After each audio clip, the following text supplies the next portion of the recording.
유엔이 그 어느 때보다 강력한 대북 제재안을 만장일치로 통과시켰지만 원유 수출 금지 등이 빠져 있어 실효성 여부가 주목됩니다. 네, 한편 휴가에서 복귀한 문재인 대통령이 조만간 트럼프 미국 대통령과 통화할 예정인데요. 김용현 동국대 북한학과 교수, 양욱 한국국방안보포럼 수석 연구위원 두 분 모시고 이야기 나눠보겠습니다. 안녕하십니까? 안녕하십니까? 안녕하십니까? 안녕하세요. 양 의원님 일단 예. 지금 이 대북 제재안이 나오긴 했는데 말이 많습니다. 뭐 북한이 잠시 불편할 수 있다. 이 정도로 평가하는 사람들도 있고. 예, 어떻게 보셨는지요? 일단은 이제 2371호 뭐 늘상 우리가 그렇습니다. 유엔 제재안 나올 때마다 사상 최대라는 얘기가 수식어가 붙는데 의미가 전혀 없지는 않다고 생각을 합니다. 왜냐하면은 이제 뭐 수출의 한 3분의 1 정도를 거의 끊어낸다라고 얘기하는데 사실 공식적으로 북한이 수출하는 그런 목록에 대해서는 전부 다 제재를 가한다는 의미가 되는 것이고요. 왜냐하면 석탄만 해도 연간 한 4억 불 정도 되고 철광석이 한 2.5억 불, 그다음에 뭐 납이 한 1.1억 불, 그다음에 사실 이제 해산물이 한 3억 불 정도 돼요. 전부 합치면 그래도 한 뭐 8.5억 불 정도 되는데 이게 뭐 결코 작은 액수라고 볼 수 없어요. 근데 문제는 뭐냐면은요. 이게 제재를 가한다고 해서 제재의 효과가 뭐 예를 들어서 한 1, 2개월 이내에 온다? 전혀 그렇지 않습니다. 결국 이 효과가 의미가 있으려면 1년 이상 장기 정도 지속이 돼야지 북한에게 어떤 그런 압박의 힘이 오는 것이고요. 그래서 만약에 이거 제재를 했으니까 북한이 곧바로 대화에 나올 거다라고 생각하는 건 오산이라는 것이죠. 그래서 그런 의미에서 뭔가 좀 이렇게 당장 북한을 대화의 테이블로 끌어들이기엔 약한 것이 아니냐. 그런 맥락에서 뭐 예를 들어서 정말 중요한 원유 같은 것들 이런 것들 제한 들어가거나 아니면 뭐 김정은 본인 이름을 포함을 해서 그런 것들에 대한 강한 압박이 들어가야 되는 것이 아니냐라는 이제 그런 주장이 있을 수가 있습니다. 그러나 예를 들어서 이제 그 부분에 대해서는 좀 전략적 판단이 있어야겠죠. 당장 뭐 예를 들어서 뭐 한 2, 3개월 내에 끌어내겠다. 라고 하면은 그다음에 그거에 대한 그 차후 전략들이 각국이 전부 세워져 있을 때는 그렇게 나가도 되는데 결국은 이 부분에 있어서는 예를 들어서 미국의 전략, 중국의 전략, 러시아 전략 합의가 없는 상태에서 방향성의 합의가 없는 상태에서 이 정도까지 끌어냈다고 하면은 사실 이게 의미가 없다고 얘기할 수는 없는 것이죠. 일단은 첫 술에 배가 부를 수 없습니다. 그다음에 우리 정부가 어떤 원하는 어떤 대화 기조 이것이 당장 이 대북 제재를 통해 가지고 센게 했다고 당장 지금 대화할 수 있냐? 그건 아니라는 거죠. 이것이 분명히 북한에게 어떤 옥을 죄기까지의 시간이 분명히 필요하기 때문에 그 시간에 관해서는 최소한 우리 정부든 아니면 이 대화에 참가하는 이 소위 플레이어들이 모두가 이게 분명히 북한에게 압박이 정말 심각한 압박이 갈 때까지 시간이 좀 필요하겠구나라는 부분을 보면서 좀 차분차분히 접근한다면은 이 대북 제재 의미가 있습니다. 알겠습니다. 이번 제재안이 8번째 나온 거라고 하더라고요. 말씀하신 대로 매번 사상 최강이라는 수식어가 붙었었는데 이번 제재안은 어떻게 평가하시나요? 이번 제재안은 뭐 절반의 그 제재의 성공이다. 또 절반은 실패다 그렇게 봐야 됩니다. 제재 자체로 본다면 북한을 완벽하게 압박할 수 있는 수단은 원유 공급을 중단시킨 조치일 수밖에 없는데 그것이 빠져 있다고 봐야 되고요. 또 하나 지금 북한의 수출량이 1년에 한 30억 불 정도 됩니다. 공식 수출량이. 그런데 이번 제재로 한 30% 정도가 제재의 범위 안에 들어가는. 그래서 거의 한 10억 불 가까이가 제재에 의해서 북한 수출이 안 되는 부분이기 때문에 그런 점에서 의미는 분명히 있다 이렇게 봐야 되는데 그렇지만 실질적으로 지금의 국면들에서 북한에 대한 완전한 그러니까 북한이 백기투항을 할 수 있는 그런 정도까지의 수준까지는 상당히 멀리 있는 그런 제재 그러니까 원유 중단 조치랄지 또는 원유를 제한적으로 그것을 줄여가는 조치랄지 이런 부분들이 빠져 있는 상태에서는 완벽한 제재라고 보기는 어렵다. 또 중국과 북한 간에 1,400km에 걸친 국경이 있습니다. 거기에서 밀무역이나 밀수죠 또는 보따리 무역 이런 것들이 굉장히 그 활발하게 이루어지고 있는 것이라고 봐야 되는데 그런 제재가 어떤 식으로든 중국이 적극적으로 그것을 그 보따리 무역이나 밀무역을 제재하지 않는 이런 상태에서 유엔 제재는 아직까지는 좀 제한적인 것이다 이렇게 봐야 될 것 같습니다. 알겠습니다. 지금 교수님도 말씀을 해주셨는데 양 의원님 중국이 결국은 밀거래 차단 의지를 얼마만큼 보여주느냐 그리고 미국이 이걸 모를 리 없습니다. 지금까지의 패턴을 봤을 때 그래서 처음부터 아예 이 원유 공급을 중단하는 건 협상용 카드로밖에 쓰지 않은 것이다. 그럴 의지도 미국은 없는 것이 아니냐 이런 얘기도 나오는데. 사실 이제 여러 가지 의미가 있겠죠. 이제 원유를 끊는다고 해서 북한이 당장 무너지거나 그러지는 않겠지만은 결국은 뭐 사실 보면 그렇습니다. 북한이 가장 중요한 건 역시 대부분의 어떤 그 경제 활동이 된 것은 석탄으로 돌아가기 때문에 원유가 어떤 일상생활에 미치는 영향 이런 부분들 즉각적으로 뭔가 나타나기 어렵습니다. 하지만은 여기도 결국 보유량을 자꾸 쓰고 쓰다 보면은 말라가는 게 눈에 보이다 보면은 도발의 강도는 더 강해질 수가 있고요. 근데 아마 이런 측면도 있을 겁니다. 너무 예를 들어서 감당 못할 정도의 어떤 강도를 높였을 때 그때 북한이 뭔가 좀 더 이 소위 말해서 좀 어떤 그 강한 공격이라든가 뭐 예를 들어서 뭐 한국에 대한 공격을 한다거나 뭐 미국 군함에 대한 공격을 한다거나 이런 식의 것까지는 아직은 감당할 자신이 없지 않은 것이냐 이런 좀 느낌도 있고요. 일단은 그렇습니다. 가장 근본적으로 중국 자체가 이 북한이 무너지는 것, 소위 해서 북한을 막음으로 해서 일어나는 여러 가지 사태들을 두려워하고 있습니다. 예, 결국 이 모든 그 여러 가지 것들, 뭐 중국의 자잘한 이익 이런 것들도 걸려 있겠지만은 근본적으로는 중국 자체가 북한에 대해서 근본적인 어떤 제재를 가하고 만약에 그렇게 됐을 경우에 북한 체제가 무너진다, 혹은 북한이 자신들에게 강하게 반발한다. 이럴 때는 도대체 제재할 카드가 없다라고 중국 스스로 그렇게 생각을 하고 있기 때문에 말씀하신 대로 중국이 관건입니다. 중국이 관건인데 중국이 참을 수 없을 정도의 수준까지는 아직 못 이르렀구나.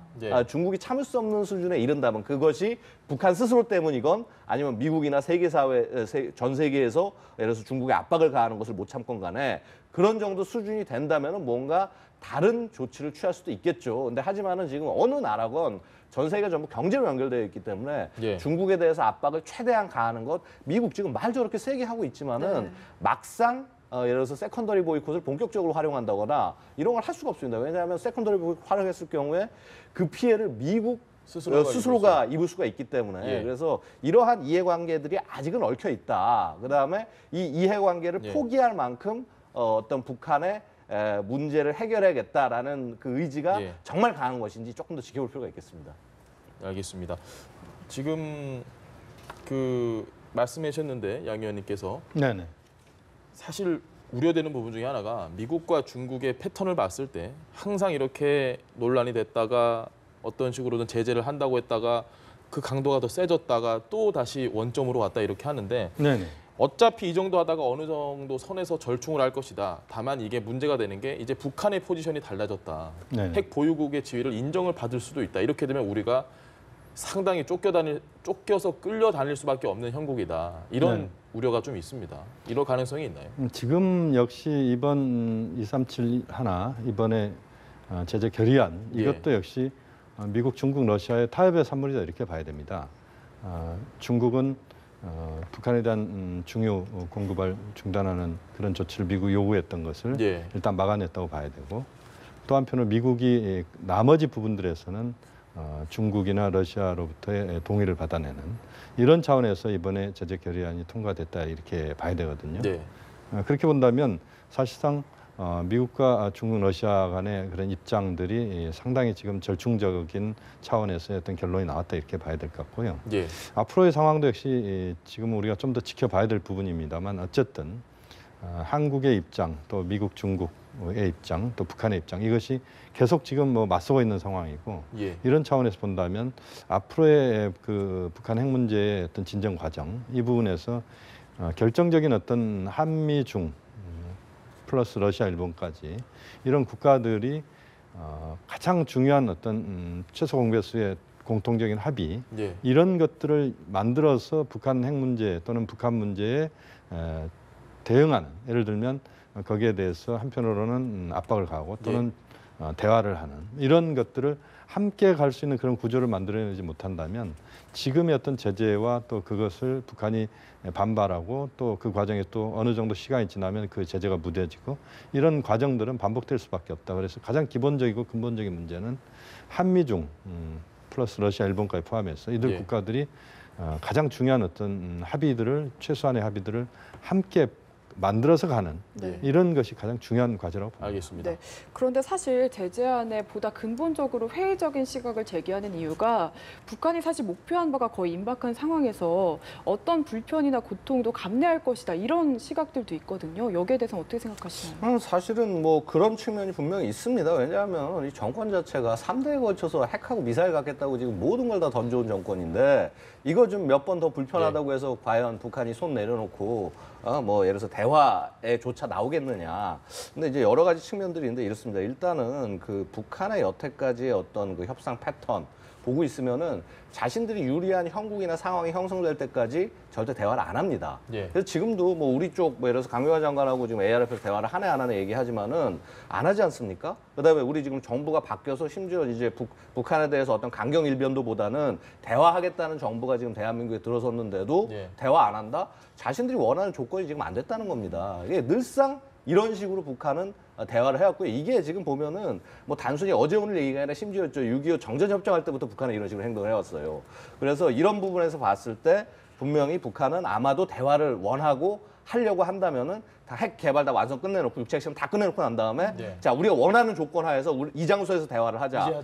이제 하자. 혹은 장소까지도 자신들이 원하는 데 딱 정해놓고 그다음에 그래서 그런 식으로 원하는 방향들 사실 북한이 협상할 때 보면요 어젠다 자신들이 이루고 싶은 목표를 다 꺼내놓고 이거 이뤄주든지 아니면 빠지든지 이런 식으로 접근하고 있다는 거죠. 그래서 이거를 더 이상 참지 않겠다라는 의도에서 이런 국가들이 지금 모여서 지금 대북 제재를 하고 있는데 사실 그렇습니다. 이게 지금 절대로 아마 단 한 번에 우리가 원하는 식의 어떤 그런 답이 못 나올 겁니다. 그래서 이 부분은 인내심을 갖고 접근하지 않으면 답이 안 나옵니다. 이제는 중국 이야기로 좀 넘어가 보겠습니다.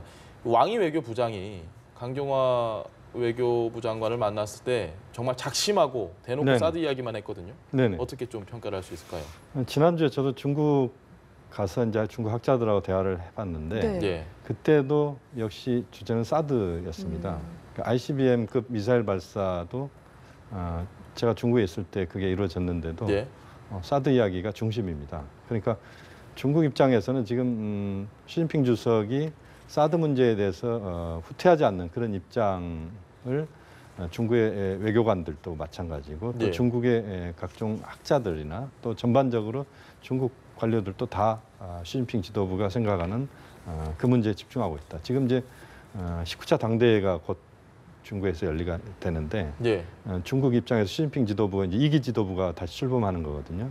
그때까지는 아마 사드 문제에 대해서 중국이 상당히 자신들의 입장을 양보할 가능성은 별로 없다 이런 느낌이었습니다. 그러니까 결국 지금의 그 사드 문제와 관련된 부분에서는 중국도 시진핑 지도부 2기 출범 이 과정에서 어쨌든 이 문제에 뭔가 후퇴가 이루어진다거나 할 때 중국 외교에 굉장한 어떤 데미지를 입는다 이렇게 지금 보고 있는 것 같고 또 중국인들의 어떤 그 자존심 문제 이런 부분들로 이걸 사드 문제를 많이 지금 엮어놨기 때문에 이제 그런 부분에서 본다면 중국이 이번 왕이 부장이 이야기했던 사드 문제에 대한 아주 날카로운 자신들의 입장이랄지 이런 것들은 당분간 지속될 가능성이 높다 이렇게 본다면 상당히 한국 외교가 지금 이제 중국과 문제를 좀 더 적극적으로 풀면서 북한 핵 문제 또 ICBM급 미사일 문제에 접근을 해야 되는데 그 부분에서 상당히 우리에게 과제가 지금 더 커지고 있다. 섰다고 볼 수 있겠네요. 그렇습니다. 우리 한국 외교가 어떻게 보면 좀 시험대에 올라 있는 것 아니냐.